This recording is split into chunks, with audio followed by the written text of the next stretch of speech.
flyby. And now, here is Les Feldick. Okay, and let's turn right back to the book this time and back to chapter 12 of Revelation, because I just suddenly realized that last half-hour program we didn't have time to explain where these Jews are going to flee to when they leave Jerusalem, as Jesus admonished them there in Matthew chapter 24. And so if we can pick them up back here in Revelation chapter 12. And remember, this is going to be the midpoint of the tribulation, when the Antichrist will come in and defile the temple. He's going to turn on the Jew who, for the most part, have enjoyed a semblance of religious freedom in that first 3.5 years. Although it's not going to be a Sunday school picnic for the world, not by any means, because you want to remember there's already going to be a lot of war, there's going to be famine, there's going to be pestilence, there's going to be a lot of turmoil. But at the midpoint, of course, it's going to reach its, what shall I say, the triggering of the last half, which is going to be beyond human description. And that's what Psalms 2 refers to then as the wrath and the vexation of God, where He's going to pour out His wrath upon Christ, rejecting mankind. And remember also, as we've seen in our previous studies, that it's at this same midpoint that Satan will be cast out of heaven, his access to heaven, and he too will pour out his wrath, knowing that he only has 3.5 years left. And so I just call it a double-barreled attack on mankind. The wrath of God, the wrath of Satan, and all of nature is going to feel it. But remember, the end result of all this is to pay off the curse so that the earth can come out from under it, be delivered from it, and go into the millennial reign of Christ. Now, someone was just telling me, I think this morning or since we've been here, that they had a tape on Mount St. Helens. Who was it? Somebody in here, wasn't it? No? Time goes that fast. Must have been last night, someone told me, that they had a videotape on Mount St. Helens showing the miraculousness of how fast the ecology recovered after that tremendous volcano. You remember when the whole top of the mountain blew away? Well, I've referred to it over the years in my classes that that's a good example of how quickly God can prepare the planet for the millennium, even after the ravages of the tribulation. That it wasn't but just a year or two after the event happened that scientists were amazed at how fast the fauna and the herbs and the life came back. But now, what is it, 14 years ago already? I guess it's almost more beautiful than it was before. But anyhow, someone told me they had a videotape of that, and I was, by all means, I want to see that. So anyway, at the midpoint of the tribulation then, the ones we talked about in our last program, fleeing from Jerusalem, that cross-section of Israeli society, and they will flee to the mountains, we think, to the southeast of Jerusalem. Some feel it might be the ancient city of Petra. Personally, I don't think that's going to be big enough, but it's a possibility. And I think the direction is probably apropos. But now here in Revelation chapter 12, you remember, Israel, of course, is the woman in this chapter. And, dropping down to verse 3, there appeared another wonder in heaven. Behold, a great red dragon, which of course is Satan, having 7 heads and 10 horns, indicating his power, 7 crowns upon his heads. Verse 4, his tail drew the third part of the stars of heaven. And I have to think that that reverts back to Ezekiel, 28, Isaiah 14, when he said, I will be like the Most High. I will ascend above the sides of the north. I will be like God. And in his fall, in his rebellion, evidently a third of the angelic host followed him. And those are the angels that you'll find in the little book of Jude then, who left their first estate. But anyway, the red dragon here, his tail draws the third part of the stars of the angels. Verse 4, continuing on, and he did cast them to the earth, and the dragon stood before the woman, that is Israel, which was ready to be delivered, for to devour her child as soon as it was born. Now that's speaking of Christ being born at Bethlehem. And how was he standing ready to devour it? By Herod's decree to kill all the boy babies under the age of 2 in order to stop God's plan of redemption. And then verse 5, she, the nation of Israel, brought forth a man-child, the Christ, who was, now this is a future statement again, to rule all nations, which of course he will do at his return and setting up his kingdom. And her child, that is the Son, the Christ, was caught up unto God, that is at his ascension, of course, in Acts chapter 1, and to his throne. Now verse 6, and the woman, now this is the cross-section of Jews in Matthew 24, the woman fled into the wilderness. In other words, into a more or less uninhabited area. The woman fled into the wilderness where she has a place, now watch this language, prepared of God. The Israeli government isn't going to do it. The rabbis aren't going to do it.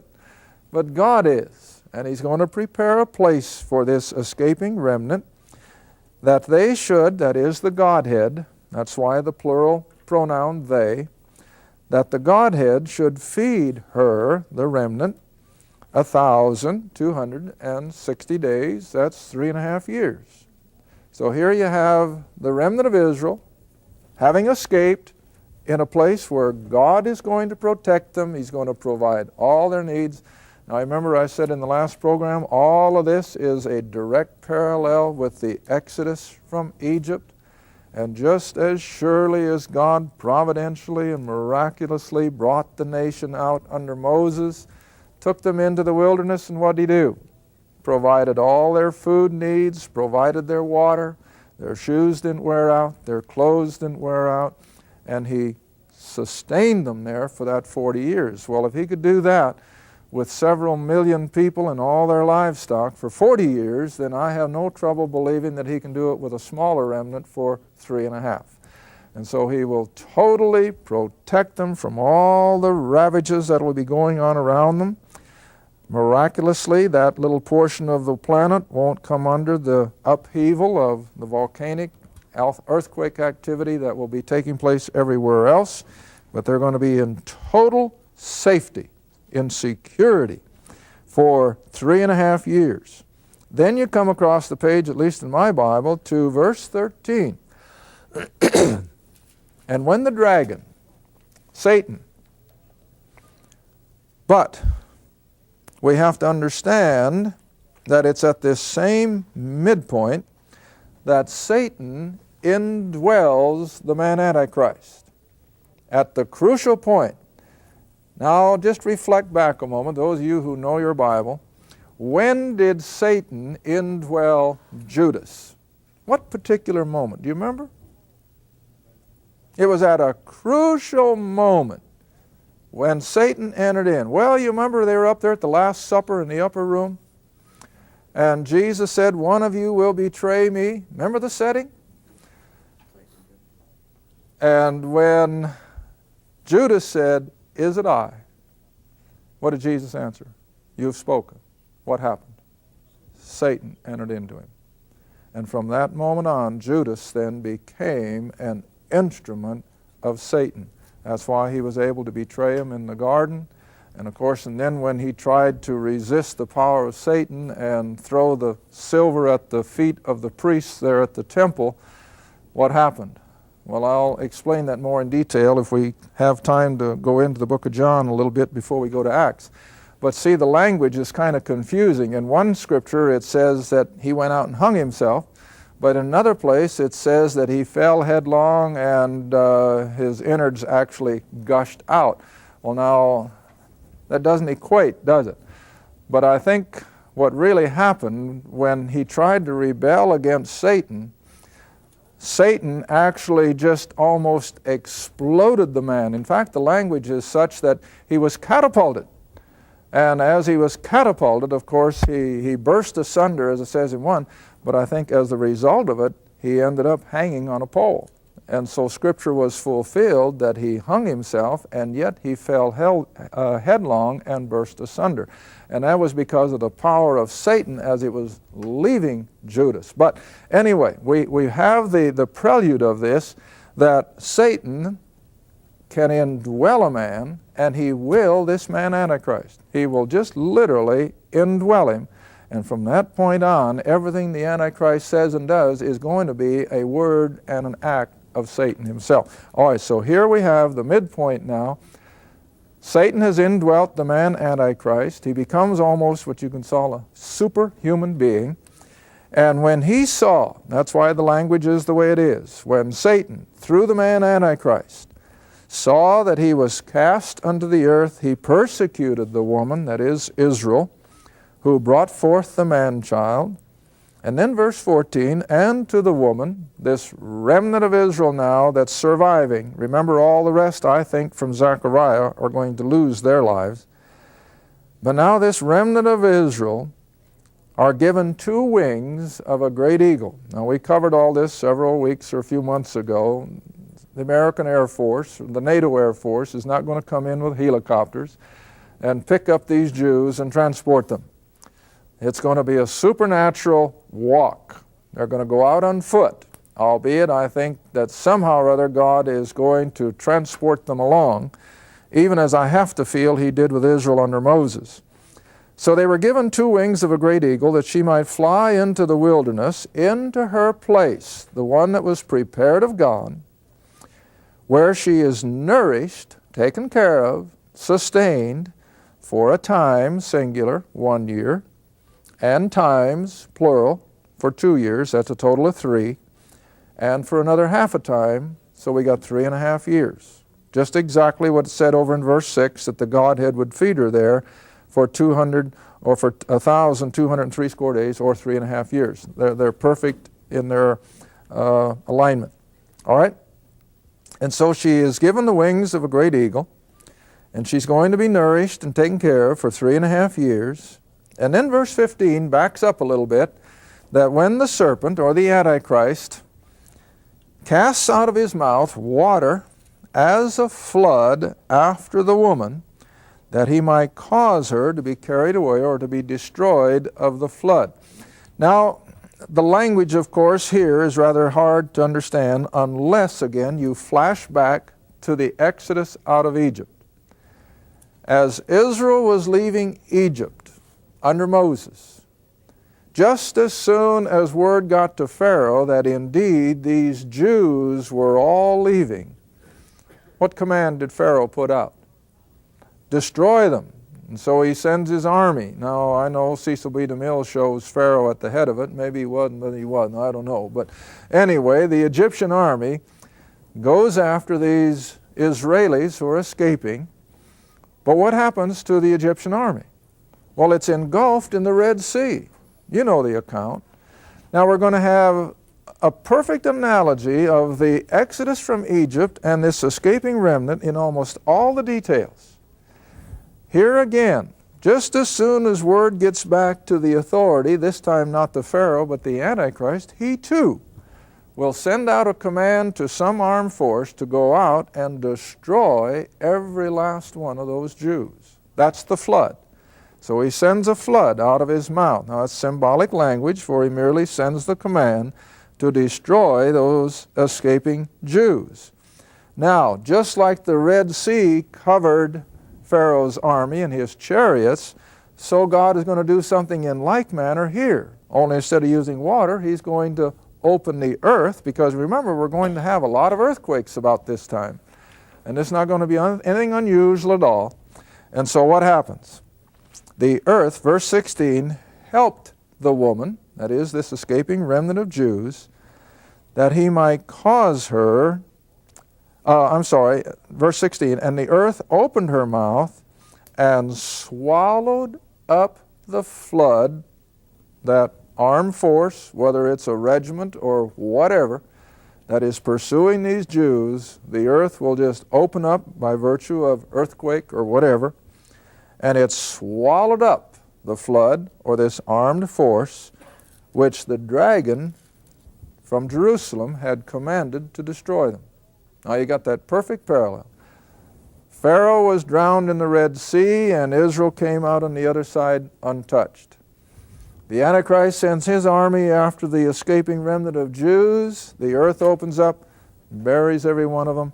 Israel goes on into her place of safety.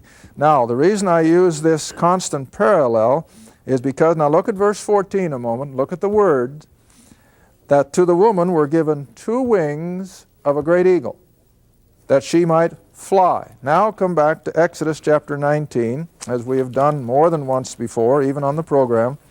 We'll do it again. Now back to Exodus 19. Here's why I tie the 2 events together. Because the language is almost identical, as well as a lot of the other details. Now in Exodus 19, beginning at verse 3, they are now at Sinai. Moses is ready to go up into the mountain and talk to God. In fact, he does in verse 3.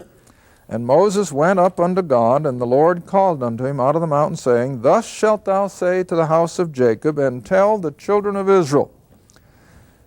Now verse 4. God says to tell Israel, You have seen what I did unto the Egyptians, drowned them in the Dead Sea, and how I bear you on what? Eagle's wings. Well, now my big question always is, did those Jews sprout wings and fly? Well, you know they didn't. What'd they do? They walked. They took their flocks and their herds with them. But I have to feel that considering the space that they covered, I think God sort of moved them along providentially. He must have to take that many people and all their livestock that far in that period of time, supernaturally. But whatever. They didn't sprout wings and fly. They walked. And the same way with this escaping remnant. They're not going to get in a convoy of army trucks. There's not going to be a bunch of helicopters swoop down and pick them up. But they're going to walk, see? And that's why Jesus said back in Matthew 24, pray that it's not on the Sabbath, so that they wouldn't be limited by how far they could walk. He says, pray that not be in the winter, and as Dr. Bellamy pointed out, see, that's also the time when the Jordan River is at flood, if it's in the springtime, and winter, late winter. That's when they get all their rain and their moisture, you know. And then, of course, just simply the misery of trying to negotiate those miles under cold, wet, windy conditions. And so he says, pray that not be in the winter. But there's the parallel. That just as surely as Israel came out of Egypt and was pursued, and God providentially and sovereignly destroyed the Egyptians, so this escaping remnant of Jews that come out of Jerusalem will also be providentially escorted and protected, that nothing or anyone can touch them or harm them for that next 3.5 years. Now I hope we've clarified that. That came up the break that I didn't have time to show where this escaping remnant will go, but somewhere in the mountains south and east of Jerusalem, and God will providentially watch over them until the end of the tribulation is run. All right, now then, if you'll come back with me once again, we want to move on. I thought I told the people here in the studio that I was going to finish Matthew today, but no way. I suppose it'll be at least one more taping and maybe even 2. And I'd also like to spend at least a program or 2 in the Gospel of John before we go into the book of Acts. But we'll see how the Lord leads in those things. All right, now if you'll come back with me to Matthew 24, let's drop down to verse 27. And remember, these are all spoken by the Lord himself to the 12 as they are now on the Mount of Olives. And this is prophecy. He's telling the things that are going to happen before the age ends. Now verse 27. He says, As the lightning cometh out of the east and shineth even to the west, so shall also the coming of the Son of Man be. Now he uses an analogy that everyone as rural as the Israelis were at that time and as I am today, and I make no apology for it. In fact, most of us in small towns, we watch the weather closer than big city people do. And we are all aware that when a storm has gone over and we see the lightning now flashing in the eastern sky, do we run for cover? Hey, the worst is past.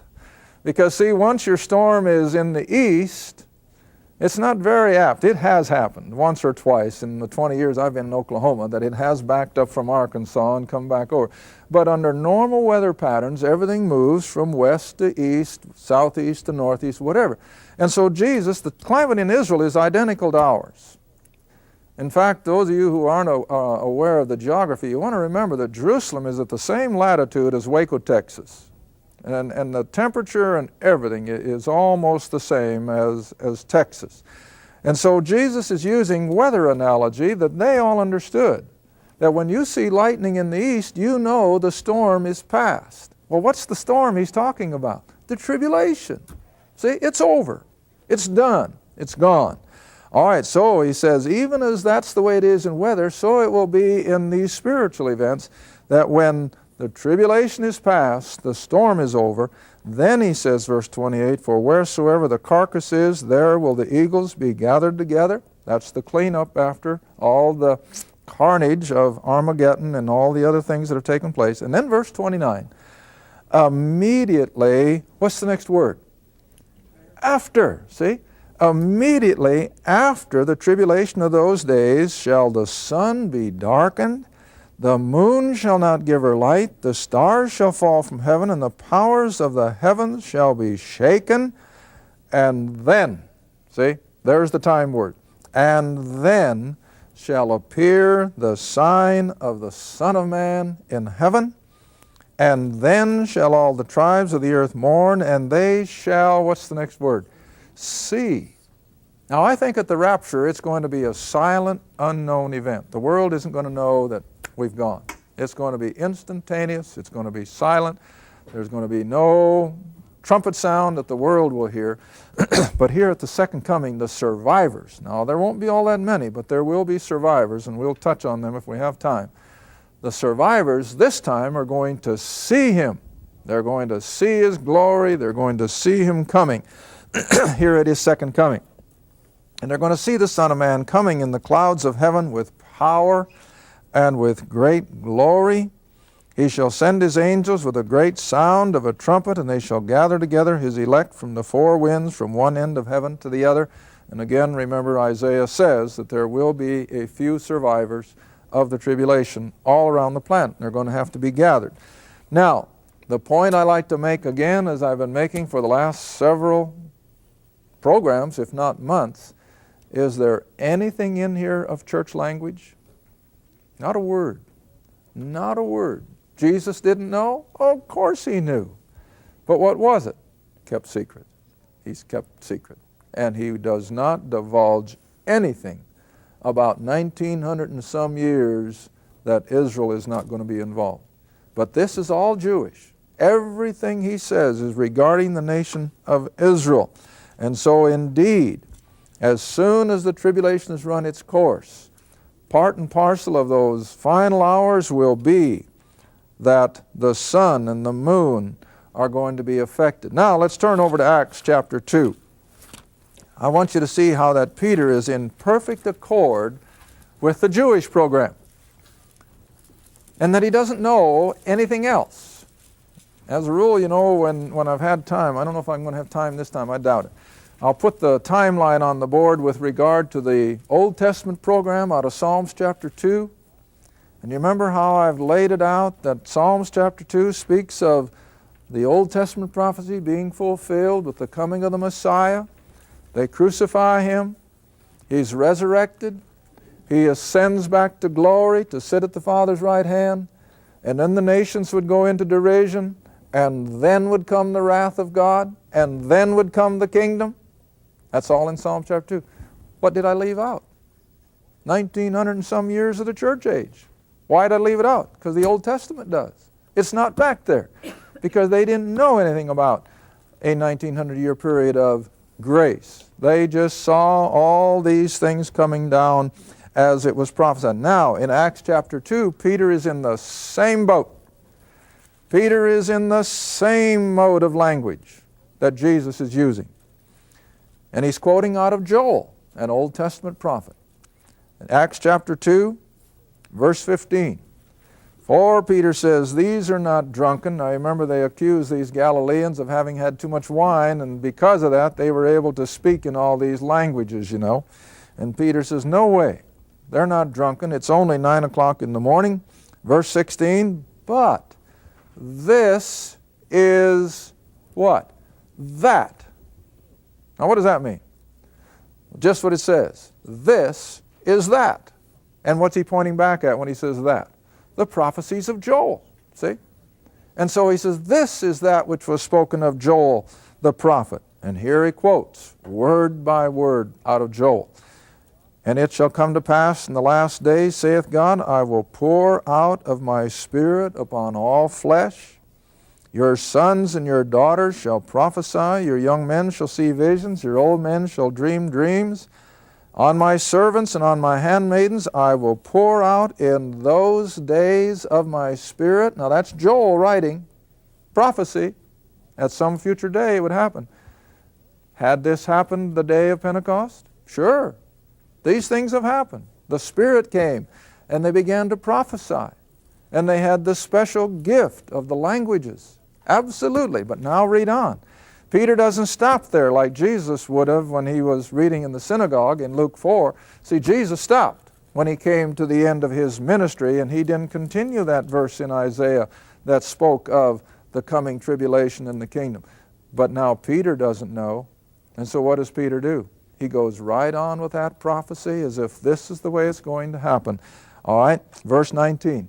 And I will show wonders and signs in heaven, the earth beneath, blood, fire, vapor of smoke, the sun turned into darkness, the moon into blood, before that great and notable day of the Lord come. What was that? Second coming. Just exactly like you saw in those verses we read in Matthew. But did Peter have any idea that that would be interrupted by 2,000 years? No way.